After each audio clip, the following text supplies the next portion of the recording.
back to Boksburg. That's where we are at the Birchwood Hotel and OR Tambo Conference Center, and we are talking all things 4IR. And in our makeshift studio, we're joined by NEMISA Board Chair, Ms. Molebogeng Leshabane. Thank you so much for joining us this afternoon. It's been a very busy 2 days, with today being the final day. Talk to me about some of the highlights, some of the things that excited you. Yeah, so I don't know where to start, because both days, they've been really exciting.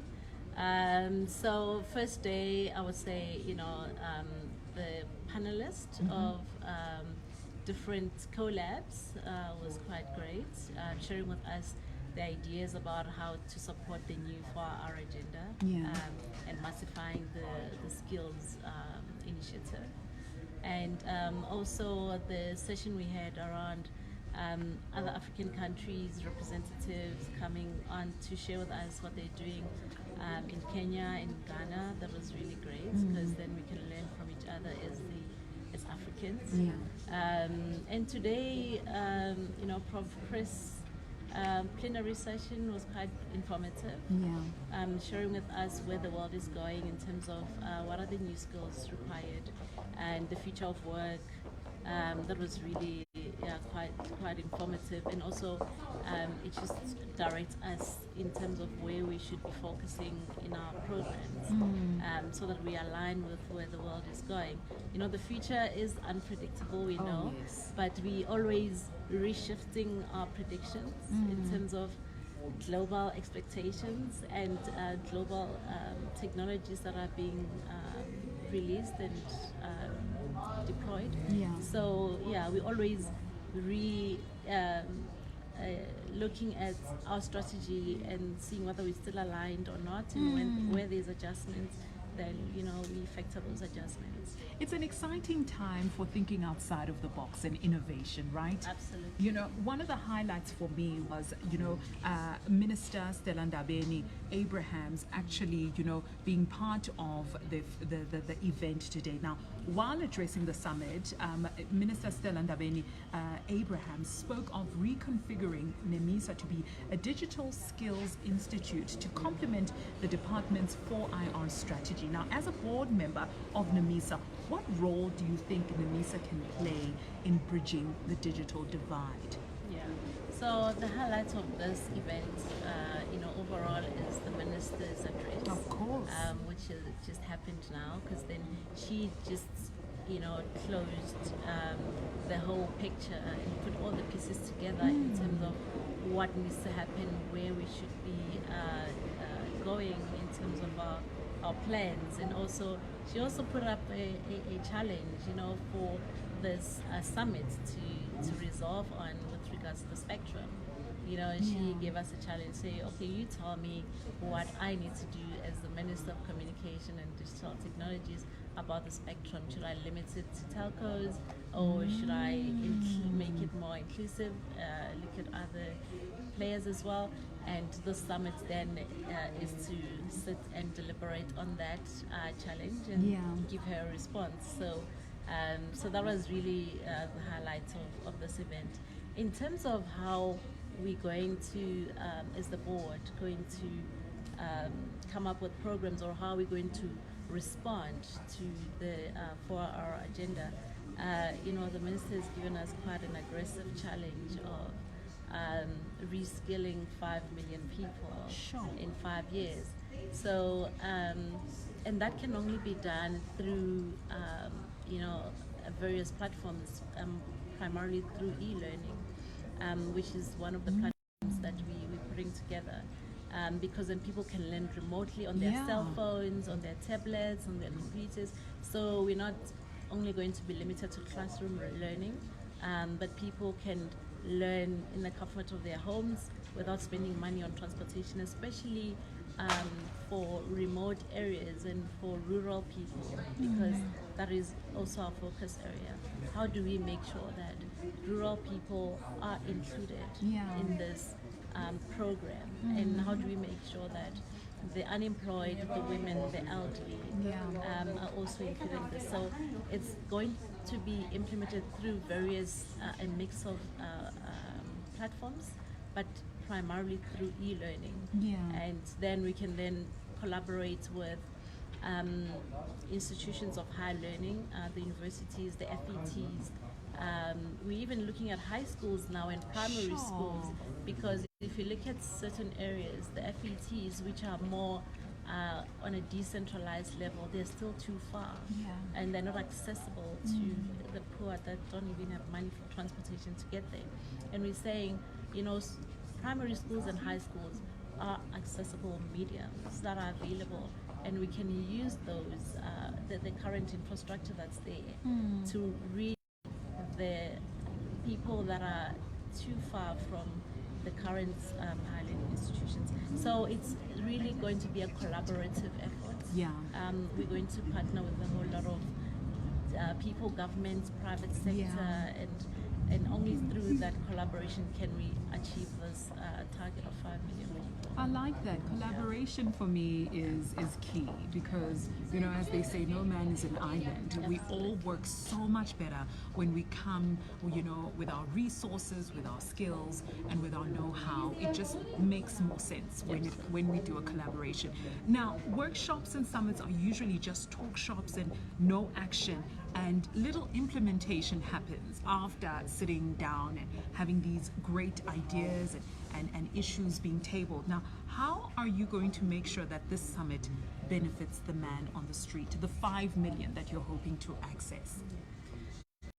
Good question. So, because like you're rightly saying, a lot of summits and conferences are really talk shops. But what we're doing here is that we're gathering all the information we're receiving from the participants of the summit, because the summit, if you look at it the way it's structured, is that we invited people to come share with us their ideas, their research reports, their views around how we can make the skills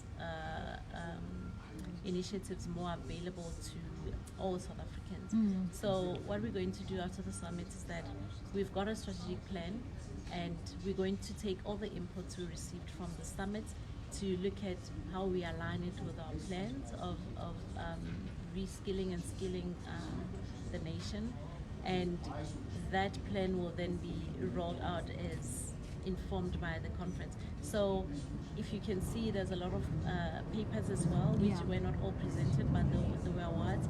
So all that information will really be helping us to ensure that we're not leaving any gaps around the skilling program. So we didn't want it to be an in-house closed program, and hence we invited people, from the academia, the interested stakeholders, to give us ideas of how to make this a reality. So this is not just going to be another talk show, but it's really going to assist us in putting together a concrete plan that will accommodate everyone in the skilling program. I like that. You sound like a woman who puts, action into her words. So I trust you that this is just not going to be talking. However, there are going to be strategies and plans that are put in place to change, the man on the street, Lastly, what are some of the programs that NEMISA has as part of its digital skills training? So our programs are categorized in three. So we've got the multimedia program that will be focusing on the 3D animation and gaming. The gaming space is growing worldwide. Yes, it is. So we want our own South Africans to start developing and creating their own games that could compete globally. And 3D animation is also cloud evolved. Now you've got 4D. Now if you go to the movies now, but we're all consumers right now, and we're saying, let's start creating our own 3D animations about a Zulu story. Yes, let's have a piece of the pie. Absolutely. So this next level is around the digital skilling. That is more literacy. So as the minister mentioned in her speech today, there are still people who cannot use computers. So that is going to be focusing just on literacy skills around how to use a computer, write email, how to use your online banking app, how to do just the basics. If government is to go into e-government, you can imagine that a lot of services will then be accessible through an app. And if people don't know how to use apps, then the government services are no longer accessible. So that is the focus of that program. We need to teach people the basics of this digital world, how to use these technologies and the tools that are there. And the third leg, it's around the 4R skills that is now at a proficiency level and at advocacy level. So the advocacy is around if government employees or private sector is to think about having an AI solution, they need to be aware of its abilities and capabilities. So as an individual, you cannot think about an AI solution when you don't even know what AI is. So advocacy is around that we can educate people on how to think differently around the daily work they do and how to incorporate new technologies in the work they do so that they can think about using having an app for their own office, for their employees, or having an app to run on JJ 2 days ago. I was talking about the hospitals, the patient management app.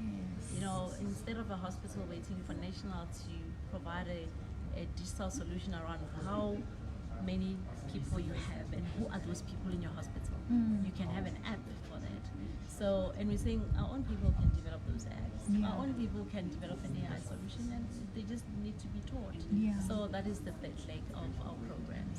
It's exciting stuff that's happening, but I think South Africa is unique in a sense that there are so many factors that could pose as a challenge. Data being one of them, and how expensive it is. For people to have access to all these services, you still need to have data. So it's a conversation that is a very important conversation, and I'm so glad that you are part of this conversation level. And I'm hoping that this time next year, we will be talking results and we'll be talking impact. Just on the data issue, so the minister has structured this e-learning platform such that it will be zero data. Fantastic. So that then removes the barrier to accessibility in terms of the platform. So yes, especially like you're saying, if you're in a rural area, you can't even afford 100 rand data that will last you a day. But without data, you can access the programs, the course, and you can learn from home on your bed. It doesn't matter where you are. I like that. I like that a lot. Like I said, South Africa has so many interesting challenges. You mentioned 100 rand going to buy data. Someone is looking at that 100 rand as their next meal. So there's so many challenges. But like I said, I'm so excited that we are putting those challenges on the table and figuring out how we can work around it so that we can also move with the rest of the world. Thank you so much for joining us. I always say on the show, I'm dark and lovely. I'm joined by a fellow dark and lovely lady. Having fun, learning, making an impact in this beautiful country of ours, and we will definitely catch up with you. Thank you so much for having me on your show. We're still having the hackathon, which is going to start today, which will end tomorrow, and tomorrow afternoon we'll be announcing the winners of the hackathon. Fantastic. So we look forward to that. We will definitely talk more about the hackathon and what it is. Thank you so much, Lebo. Thank you so much for having me. That was NEMISA Board Chair, Ms. Molebogeng Leshabane, talking to us about, some of the things that were tabled and discussed, and how to make change, not only in the NEMISA space, but the man on the street. And that's the change we want to see. Good afternoon.